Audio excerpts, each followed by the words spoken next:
मैं भी एक लीला देख रहा हूं कि जिस वक्त आप अपने आप को सर्वशक्तिशाली होने के क्षण में महसूस कर रहे हैं, उसी वक्त में एक मामूली पत्रकार से आप डरे हुए हैं। तो मैं दूर से देख रहा हूं कि दरअसल आपके पास सत्ता है पर ताकत नहीं है।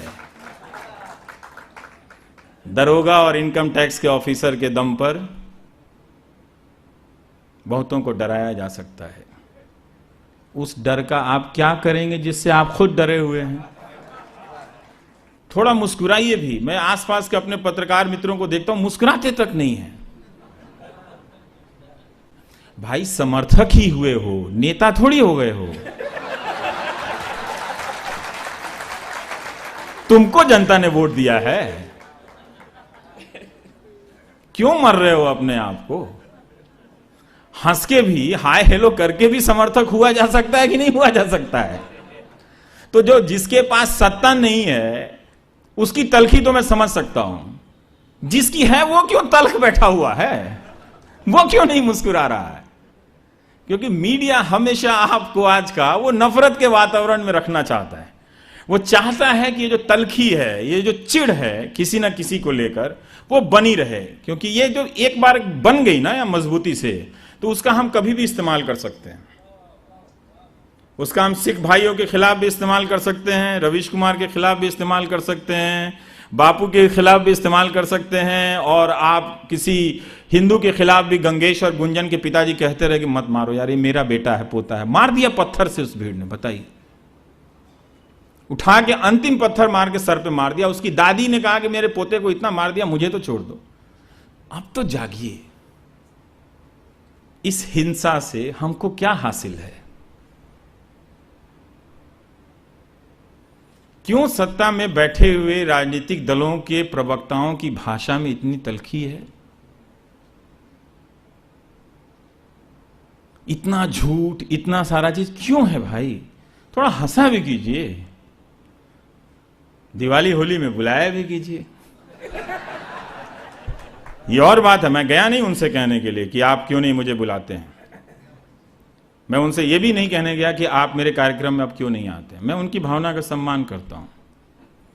मैं भी एक लीला देख रहा हूं कि जिस वक्त आप अपने आप को सर्वशक्तिशाली होने के क्षण में महसूस कर रहे हैं, उसी वक्त में एक मामूली पत्रकार से आप डरे हुए हैं। तो मैं दूर से देख रहा हूं कि दरअसल आपके पास सत्ता है पर ताकत नहीं है। दरोगा और इनकम टैक्स के ऑफिसर के दम पर बहुतों को डराया जा सकता है। उस डर का आप क्या करेंगे जिससे आप खुद डरे हुए हैं? तो इस डर से मुक्ति कैसे मिलेगी? मुझे, आपको या उनको? मोहब्बत से।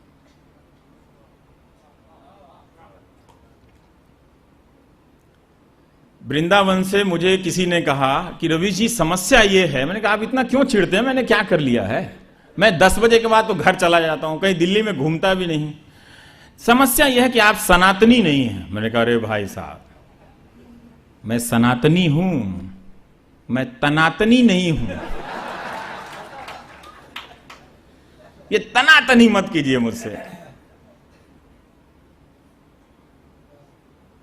और मुझे ही नहीं, आप अपने समर्थक एंकरों को, अगर आपने उन्हें समर्थक ही कह लिया तो कहिए कि यार थोड़ा मोहब्बत बांटा करो, मेरी सरकार है, कुछ अच्छी चीजें भी बटे हैं।